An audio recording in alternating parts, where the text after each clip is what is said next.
This world has always been so.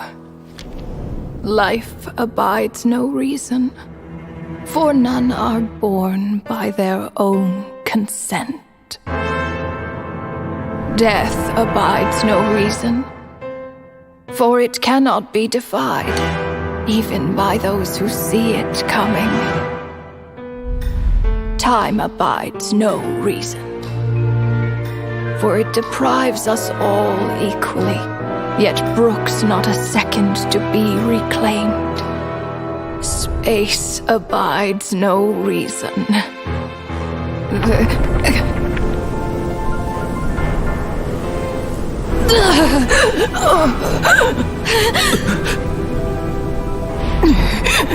The ruler of space stopped the golden-haired twin travelers and mercilessly tore them apart.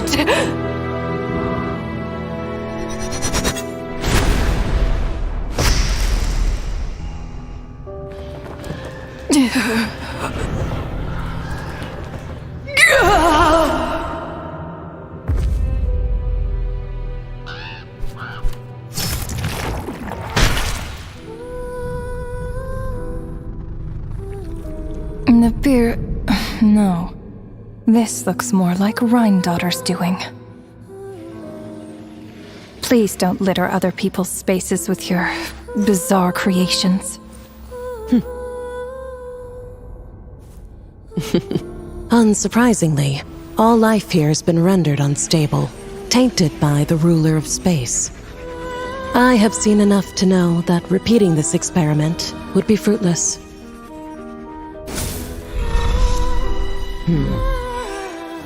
You seem to wield my power as if it were nothing but a plaything for your amusement. Although merging with you has stripped me of agency, I shall still continue to voice my disapproval. My dear Rhindaughter. You have my respect, Nibirius. Your nagging is one of the only things that can get under my skin.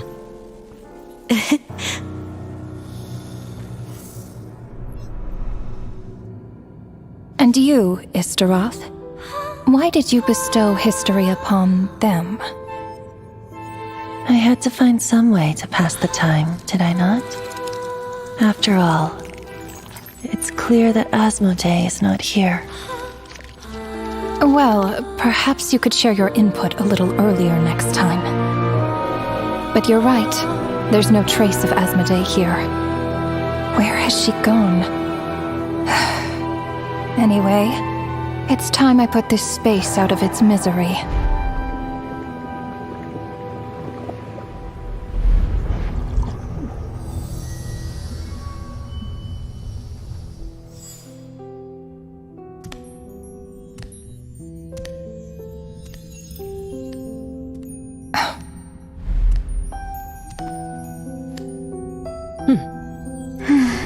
These meetings are just a formality.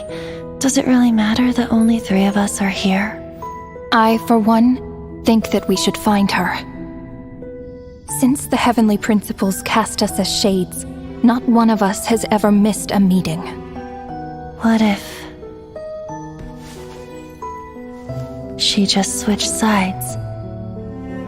Finding her would do more harm than good.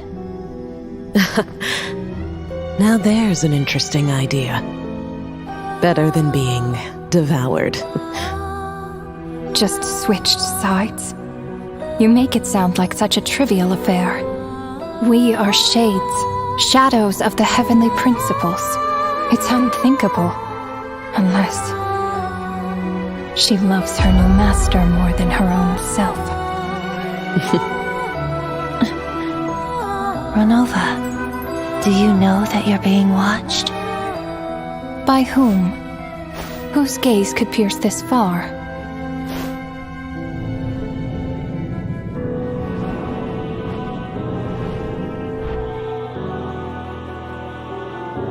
I remember those eyes.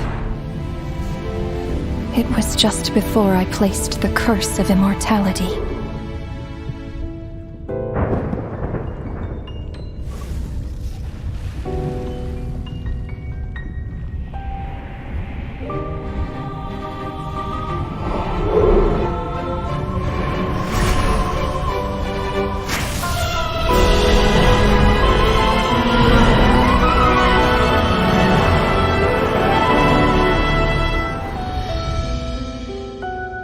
Ah, yes. He's an old acquaintance of mine. I'm sure that working for the Tsaritsa has helped him let go of his past obsessions. The Cryo-Archon. With her paltry powers, she dares set her gaze on the heavenly principles. The heavenly principles have yet to awaken. If I were her, I wouldn't pass on that opportunity either.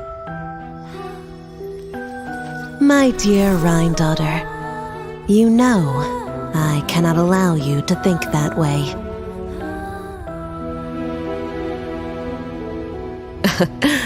It was purely hypothetical, Nibirius.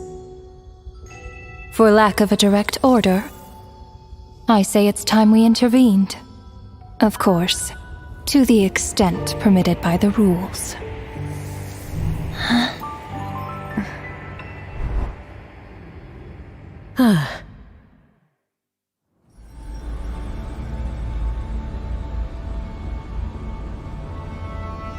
The gaze of the gods has always been considered a blessing. Hence the origin and meaning of visions. People have always yearned for the gaze of the gods. And yet, it is said that when mortals look directly upon the gods, they invite their wrath and retribution. And what of it? Lives will be lost, a nation brought to ruins. So be it. It is nothing I have not endured before. I already know the price of gazing upon the gods. So tell me, what is the price of killing a god? The god stays silent, as if the thought had never once crossed his mind. To all those who dare not look up to the heavens, Her Majesty the Tsaritsa says this. Behold! Even the gods have their limits.